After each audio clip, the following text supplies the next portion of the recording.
Of employment interview കഴിഞ്ഞിട്ടുണ്ട്. അടുത്തത് interview പ്രോസസ്സാണ്. എന്താണ് എങ്ങനെയാണ് ഇൻ്റർവ്യൂവിൻ്റെ പ്രോസസ്സ് എന്നുള്ളത് നോക്കാം. So there are 3 steps in an interview. First one is preparation for the interview. ഇൻ്റർവ്യൂവിന് വേണ്ടിയിട്ടുള്ള തയ്യാറെടുപ്പാണ്. സെക്കൻഡ്, സെറ്റിങ്സ്, ഇൻ്റർവ്യൂവിൻ്റെ റൂം എങ്ങനെയൊക്കെ സെറ്റ് ചെയ്യണം എന്നുള്ളതാണ്. Third one, conducting of interview. അപ്പം നമുക്ക് നോക്കാം എന്തൊക്കെയാണ് പ്രിപ്പറേഷൻസ് വേണ്ടത് എന്നുള്ളത്. First one, determination of objectives of the interview. Interview നടത്തുന്നതിന് മുന്നേ ആദ്യമേ തീരുമാനിക്കണം ഈ ഇൻ്റർവ്യൂവിൻ്റെ ലക്ഷ്യങ്ങൾ എന്തൊക്കെയാണ്. Selecting the right type of interview. നമ്മളിപ്പോൾ പലതരത്തിലുള്ള ഇൻ്റർവ്യൂ പഠിച്ചല്ലോ, അതിൽ ഏത് ടൈപ്പ് ഓഫ് ഇൻ്റർവ്യൂ നമുക്ക് തിരഞ്ഞെടുക്കാം. Acquainting one self about the candidate. Then determination the type of information to be obtain from candidate. നമുക്ക് ഏത് തരത്തിലുള്ള ഇൻഫർമേഷനാണ് ഈ കാൻഡിഡേറ്റിൻ്റെ അടുത്ത് നിന്ന് കിട്ടേണ്ടത്, അതിനനുസരിച്ചിട്ടുള്ള ഇൻ്റർവ്യൂ ആയിരിക്കണം. Then selection of correct interviewers. Interview ചെയ്യാൻ വേണ്ടിയിട്ടുള്ള പാനൽ, കറക്റ്റ് ഇൻ്റർവ്യൂവേഴ്സിനെ സെലക്ട് ചെയ്യണം.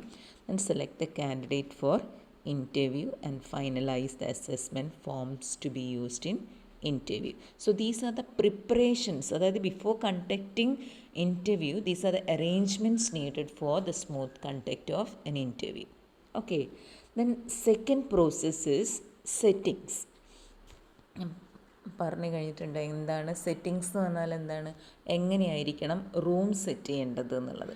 അതായത് ആവശ്യത്തിനുള്ള necessary furniture should be provided. അതേമാതിരി room should be neat and clean.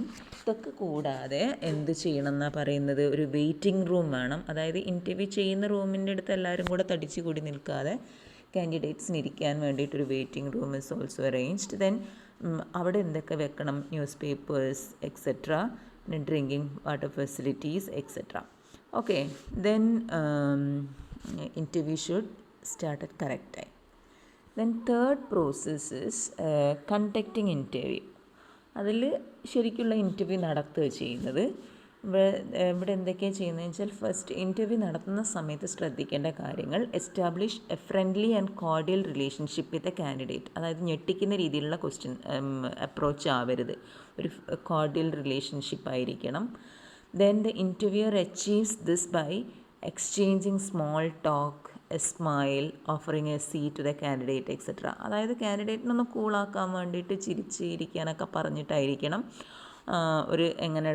ഒരു കോർഡിയൽ റിലേഷൻഷിപ്പ് എസ്റ്റാബ്ലിഷ് ചെയ്യേണ്ടത്. Then second one is to collect necessary information. അതായത് interviewer should show a sympathetic attitude to the candidate. Opponent questions ചോദിക്കുക. അതേമാതിരി use the language which can be understandable to the candidate. The next one is all the information is recorded while interviewing the അപ്പോൾ എന്ത് ചോദിക്കുകയാണെങ്കിലും അതൊരു പേപ്പറിൽ എഴുതുക. കാരണം ഒരു 100 കാൻഡിഡേറ്റ്സിൻ്റെ എല്ലാവരും നമുക്ക് ഓർത്തിരിക്കാൻ പറ്റില്ലല്ലോ. അപ്പോൾ ഓരോരുത്തർ വരുന്നതിനനുസരിച്ചിട്ട് അവരുടെ പേരിൻ്റെ നേരെ അവരുടെ നിന്ന് കിട്ടുന്ന ഇൻഫർമേഷൻസൊക്കെ റെക്കോർഡ് ചെയ്ത് വെക്കണം. Then interview should be closed after getting sufficient. അതായത് ആവശ്യത്തിനുള്ള ഇൻഫർമേഷൻസ് ആയിട്ടുണ്ടെങ്കിൽ വെറുതെ ക്വസ്റ്റ്യൻ ചോദിച്ചും കണ്ട് ബുദ്ധിമുട്ടിക്കാണ്ട് ഇൻ്റർവ്യൂ നിർത്തുക. Then after the interview, interviewer should evaluate the candidate performance and assess whether he is suitable for the job or not. So these are the process, interview process എന്ന് പറയുന്നത് ഇതൊക്കെയാണ്. ഇനി ഇൻ്റർവ്യൂവിന് എന്തൊക്കെ മെറിറ്റ്സ് ആൻഡ് ഡിമെറിറ്റ്സ് ഉണ്ട് നോക്കാം. ഡിമെറിറ്റ്സിൽ എന്താ പറയുന്നത്, മെറിറ്റ്സ് ഇവിടെ പറഞ്ഞിട്ടില്ല. മെറിറ്റ്സിന് നമുക്ക് ഊഹിക്കാവുന്നതല്ലേ ഉള്ളൂ. അതായത് ആവശ്യത്തിന് നല്ല കാൻഡിഡേറ്റിനെ കിട്ടാൻ വേണ്ടിയിട്ട് ഏറ്റവും ബെസ്റ്റ് ഇൻ്റർവ്യൂ തന്നെയാണ്.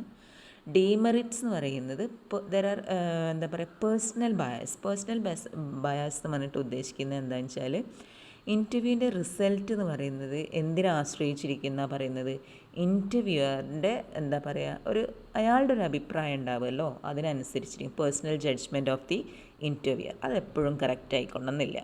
Sometimes interviewer may form an incorrect view about the candidate.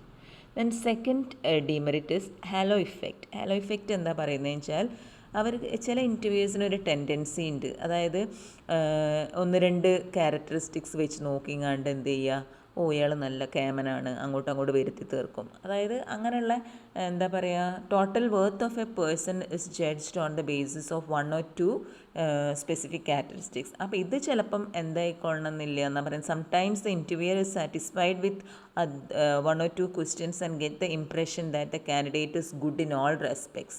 അങ്ങനെയുള്ളൊരു ചാൻസ് വരാൻ സാധ്യതയുണ്ട്. അതായത് നമ്മൾക്ക് ആവശ്യമുള്ള റൈറ്റ് കാൻഡിഡേറ്റിനെ കിട്ടൂല, ഒന്ന് രണ്ട് ക്വസ്റ്റ്യൻ ചോദിച്ചിട്ട് അയാൾ ഗുഡാണെന്ന് തോന്നി അങ്ങോട്ട് എടുത്ത് കഴിഞ്ഞിട്ടുണ്ടെങ്കിൽ നമുക്ക് ആവശ്യത്തിനുള്ള റൈറ്റ് കാൻഡിഡേറ്റ് ആയിക്കൊള്ളണമെന്നില്ല. അപ്പോൾ അതാണ് ഹാലോ ഇഫക്റ്റ് എന്ന് പറയുന്നത്. Then inability to judge. ചില ഇൻ്റർവ്യൂവേഴ്സിന് എന്തിനുള്ള ഇതില്ല എന്നാണ് പറയുന്നത്. They cannot judge the skill and ability of a candidate for the job. Then expectation of same qualification. ചില ഇൻ്റർവ്യൂവേഴ്സ് എന്ത് ചെയ്യുന്നു വെച്ചാൽ അവരുടെ അതേ നോളജ്, അവരുടെ അതേ ക്വാളിഫിക്കേഷൻസ് ഉള്ള കാൻഡിഡേറ്റ്സിനെ തന്നെ തിരഞ്ഞു നടക്കും. അപ്പം it will lead the interviewers to select the candidate who resembles him in terms of qualification, knowledge, skill and values. This is also another limitation. Then leniency. Leniency എന്ന് പറഞ്ഞാൽ certain interviewers has a tendency to give high scores and vice versa. ചിലർ lenient ആയിരിക്കും, ചിലർ വളരെ strict ആയിട്ടായിരിക്കും. അപ്പോൾ ആ ഒരു ലീനിയൻസി എന്താവാം എന്നാണ് പറയുന്നത്. It is also one of the demerits of interview. Then error in rating. അത് നേരത്തെ പറഞ്ഞതിൻ്റെ ഏകദേശം അത് തന്നെയാണ്. അതായത് നല്ലൊരു ഇൻ്റർവ്യൂ, ബ്രില്യൻ്റ് ആയിട്ടുള്ളൊരു കാൻഡിഡേറ്റിനെ ഇൻ്റർവ്യൂ ചെയ്ത് അത്രയും ആ ഒരു ഹൈ എക്സ്പെക്റ്റേഷനിൽ നിൽക്കുക. ഫസ്റ്റ് തന്നെ നല്ലൊരു കാൻഡിഡേറ്റ് വന്ന് പിന്നെ ഉള്ളവരുടെയൊക്കെ അങ്ങോട്ടൊരു എന്താ പറയുക അത്ര പോരാന്ന് തോന്നിയിട്ടുണ്ടെങ്കിൽ അവർക്ക് എന്തായി എന്നാണ് പറയുന്നത്. ആദ്യത്തെ ആ ഒരു എന്താ പറയുക, after interviewing a brilliant candidate there is a possibility of underrating the next qualified candidate by the interviewer. Okay, so these are the demerits of interview. അപ്പോൾ നമ്മളെ സെലക്ഷൻ പ്രോസസ്സാണ് നമ്മൾ എടുത്തുകൊണ്ടിരിക്കുന്നത്. സെലക്ഷൻ പ്രോസസ്സിലെ ഏത് സ്റ്റെപ്പാണ് ഇപ്പോൾ കഴിഞ്ഞിരിക്കുന്നത്? ഇൻ്റർവ്യൂ എന്ന് പറയുന്നത്. ഇൻ്റർവ്യൂ എന്ന് പറയുന്നത് എത്രാമത്തെ സ്റ്റെപ്പ് ആയിരുന്നു? 5th step. ഓക്കെ, ഇനി നമ്മൾ നോക്കാൻ പോണത് 6th ആണ്. സെലക്ഷൻ പ്രോസസ്സിലെ 6th സ്റ്റെപ്പ് എന്ന് പറയുന്നത് ഏതാണ്? Checking references.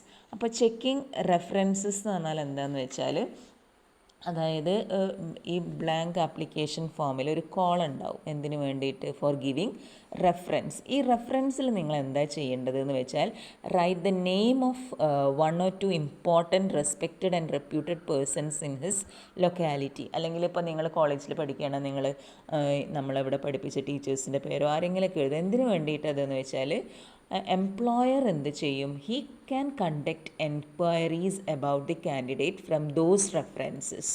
മനസ്സിലായല്ലോ? അപ്പോൾ അതിലിപ്പോൾ നിങ്ങൾ മൊബൈൽ നമ്പറൊക്കെ കൊടുക്കുകയാണെങ്കിൽ അവരെ വിളിച്ചിട്ടാണ് നിങ്ങളെക്കുറിച്ചിട്ടുള്ള ഡീറ്റെയിൽസ് കളക്ട് ചെയ്യുക. അതായത് കാൻഡിഡേറ്റിൻ്റെ background, skill, experience, character, ability and suitability for the job. അപ്പോൾ അതിന് വേണ്ടിയിട്ടാണ് ഈ റെഫറൻസ് കോളം കൊടുക്കുന്നത്. ശ്രദ്ധിക്കുക. So that is the 6th step in the selection process, checking references. അത് കഴിഞ്ഞിട്ടുണ്ടെങ്കിൽ അപ്രൂവൽ ഓഫ് ദ സൂപ്പർവൈസർ ആണ്. അതായത് name and details of the candidate selected is sending to the supervisor for approval. ഇത് കഴിഞ്ഞിട്ടുണ്ടെങ്കിൽ ഒരു medical examination ഉണ്ട്. Medical എക്സാമിനേഷനിൽ qualified candidate is required to go for this medical test. He will be examined by a doctor. അതായത് എന്തെങ്കിലും അസുഖങ്ങളുണ്ടോ, അതായത് physically fit ആണോ എന്ന് അറിയാൻ വേണ്ടിയിട്ടാണ്. If medical report declares him fit, he will be given appointment letter.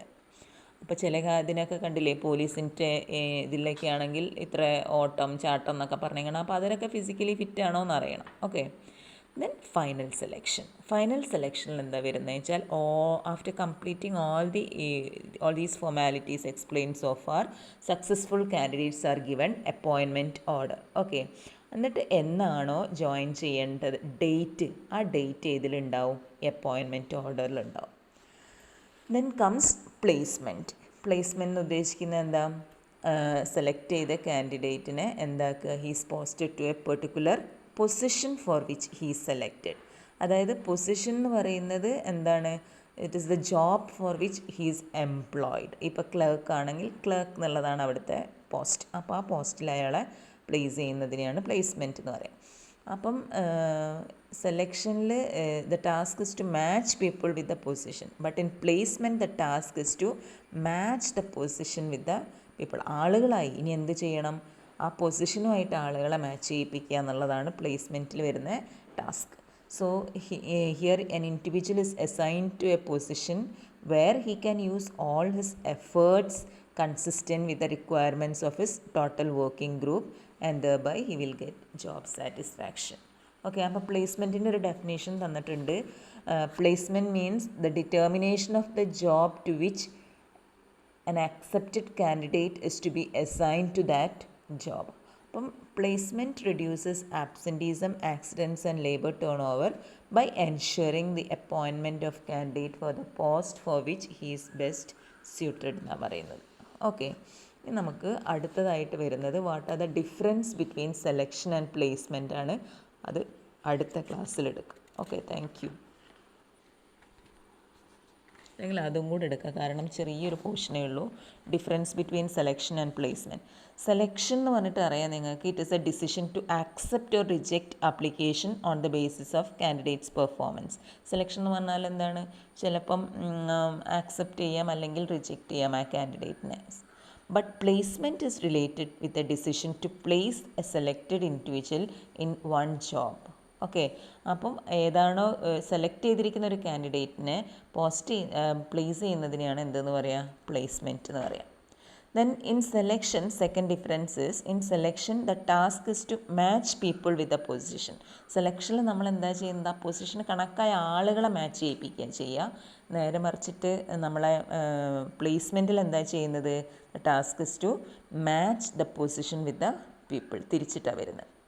Then selection is effectively done where the number of applicants are relatively large. ഒരുപാട് number ഉണ്ടെങ്കിൽ നമുക്കതിൽ നിന്ന് ഈസി ആയിട്ട് നല്ല ആളുകളെ നോക്കി സെലക്ട് ചെയ്യുക. Placement is effectively done where the number of available jobs is large relative to number of selected jobs. Okay.